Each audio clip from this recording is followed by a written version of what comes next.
on est où là? À Jujuy. Et on va où? On va para la Bolivia.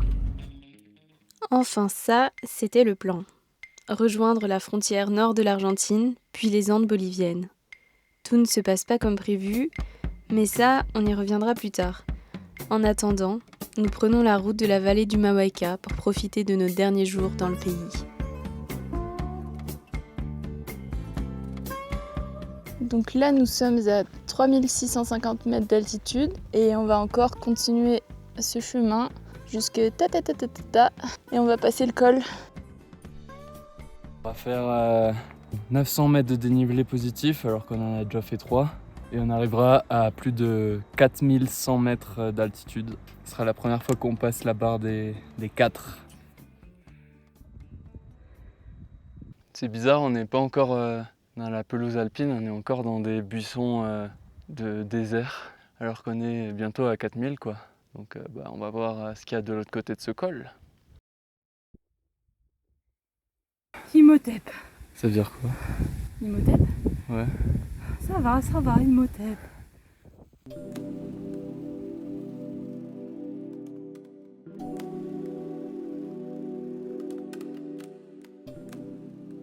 « 4150. Record battu pour Record. Clapouette. Comment te parece la altura? Muy bien. Il y a un groupe de guanacos dans le fond là-bas.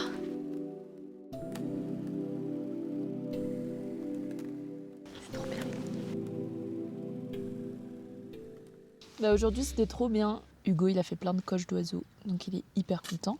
C'est dans ces moments-là qu'on se dit que c'est pour ça qu'on a fait le voyage. Là on va faire dodo à 3950 mètres, hein. Ça va être froid. La cascade au pied de la tente elle est gelée et il y a du vent.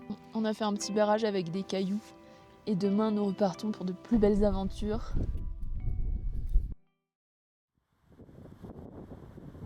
Il a fait hyper froid cette nuit et au réveil les gourdes elles étaient entièrement congelées. La nuit elle a été longue mais là le soleil commence à percer.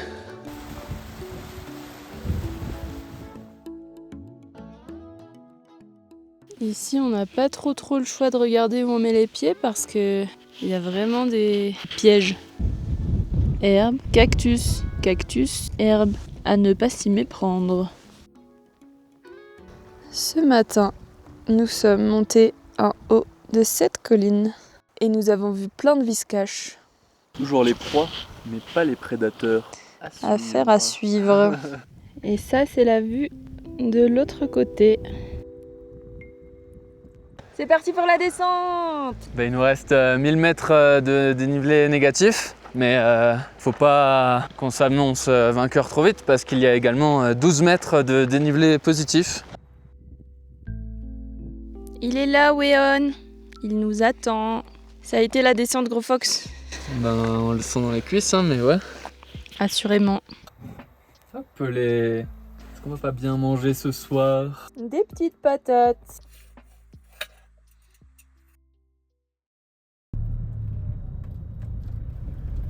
Nos toutes premières vigognes.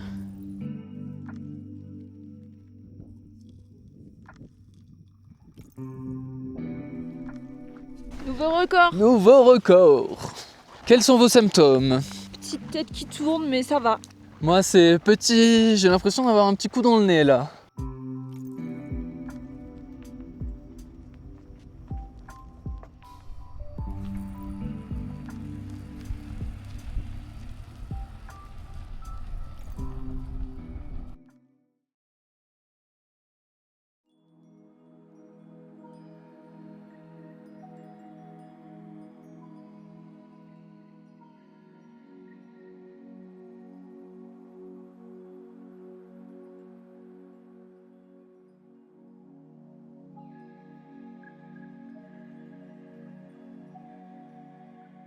Abrapampa, 21 mai 2026.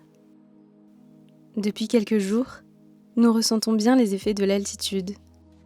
L'écosystème entier a changé, les températures sont négatives toutes les nuits et le vent glacé nous paralyse les mains et sèche nos lèvres.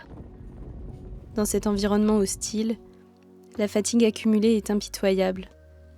Vertige au moindre effort, maux de tête, essoufflement, nous avons hâte de nous habituer à ces nouvelles hauteurs. Ce matin, nous nous réveillons devant une lagune gelée, où les flamants roses atterrissent maladroitement et les canards tentent de ne pas transpercer la couche de glace superficielle. Nous savourons ces instants fabuleux, avec le sentiment qu'une première page du voyage se tourne. Une petite appréhension pour la suite persiste. La crise sociale, économique et politique qui sévit en Bolivie nous empêchera-t-elle de parcourir le pays ? On est à Yavi, petit village de frontière. En fait, on est arrivé sur un plateau d'altitude à 3500 mètres. Donc là, on est dans une plaine appelée l'Altiplano, constituée d'une végétation de puna, ces petites touffes d'herbes jaunes. On en a des plaines et des plaines à perte de vue, remplies de groupes de vigognes et d'élevage de lamas. Donc là, c'est vraiment, on se sent dans un autre pays, quoi. On n'est plus du tout dans l'Argentine qu'on a vu jusqu'à présent. On a un switch là, on a vraiment un changement brutal d'espèces avec une influence plus bolivienne, péruvienne que jusqu'à présent argentine, patagonienne. Donc voilà, on sent qu'on est près de la frontière. C'est intense, c'est très hostile comme milieu, comme habitat. On est en train de faire les derniers préparatifs et de profiter de nos derniers jours en Argentine avant de passer à l'étape bolivienne. On a traversé. On est en Bolivie. Notre repas phare, le burger, œuf, fromage, avocat, tomate. Bon ben on vient d'arriver en Bolivie. C'est déjà le début des ennuis. C'est la galère. Il y a une situation politique et économique qui est catastrophique depuis le début de l'année. On espérait que ça se calme, mais en fait ça empire. Il y a des blocages partout, on ne peut pas se déplacer dans le pays. Tous nos plans tombent à l'eau, un par un.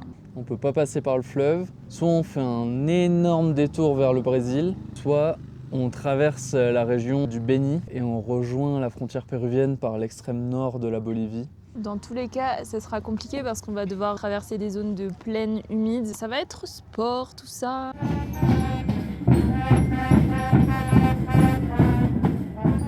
On essaye de se donner du baume au cœur.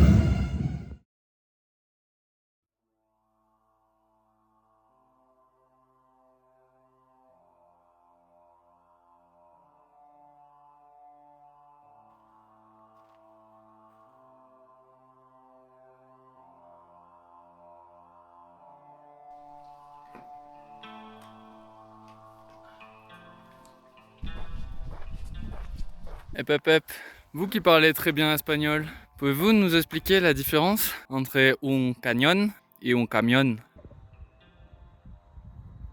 Don't do this if you're fat, if you're old, or if you're weak.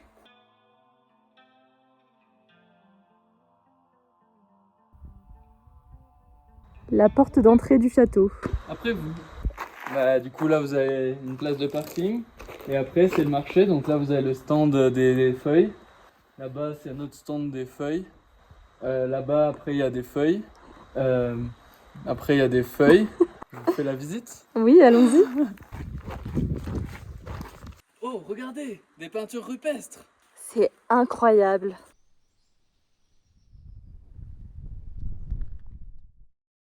Tupisa. Meilleur rando dans la décharge. Tu veux nettoyer le van? Ouais. Il est dompté. Oh non. Petit virage à 90 par rapport à notre itinéraire de base. Nous ne remontons plus vers le nord, nous allons à Tarija, depuis Tupisa. Donc c'est dans le sud-est. Et nous prenons une route de montagne en traversant les canyons dans lesquels nous croisons aussi des semi-remorques. Et franchement, c'est des oufs. Et voici des lamas. Oh, il y a un bébé. Oh, trop mignon.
Les blocages des routes persistent dans la partie centrale du pays. Nous avons rejoint la province de Santa Cruz où la situation est plus apaisée. Kilomètre après kilomètre, sur un gradient altitudinal de 4000 à 500 mètres, nous traversons l'un après l'autre les différents habitats que nous avons découverts jusqu'à présent. Déserts rocheux, canyons arides, forêts subtropicales des Yungas, maquis épineux du Chaco, jusqu'aux plaines agricoles. La route est longue, mais elle est belle.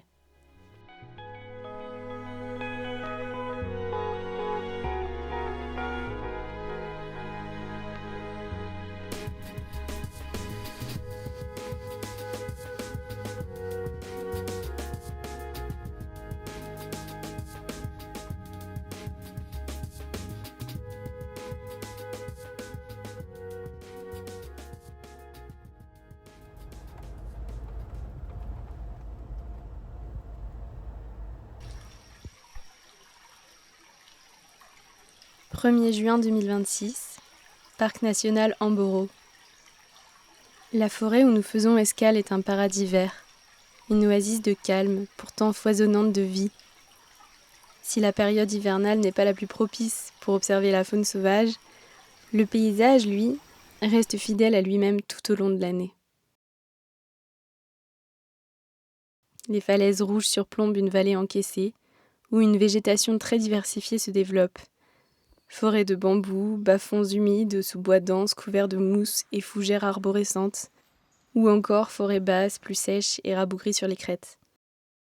Cet écosystème préservé nous fascine par ses bruits, son ambiance, sa diversité d'habitats et ses reliefs très marqués, le rendant quelque peu inaccessible.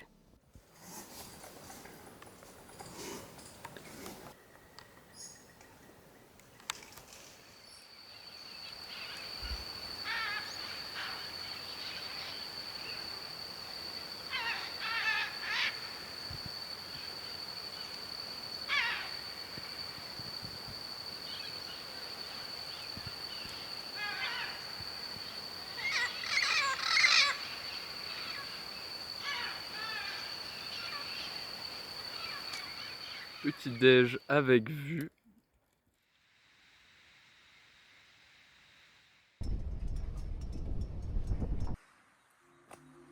Samaipata, 4 juin 2026. Cela fait maintenant 3 semaines que nous foulons le sol bolivien avec émerveillement, mais aussi avec beaucoup d'incertitude pour la suite. Après quelques jours à Samaipata, nous reprenons la route vers Santa Cruz. Une question se pose toujours. Est-ce qu'un passage vers le nord s'ouvrira dans les prochains jours ? Ou devrons-nous contourner le pays en passant par le Brésil ?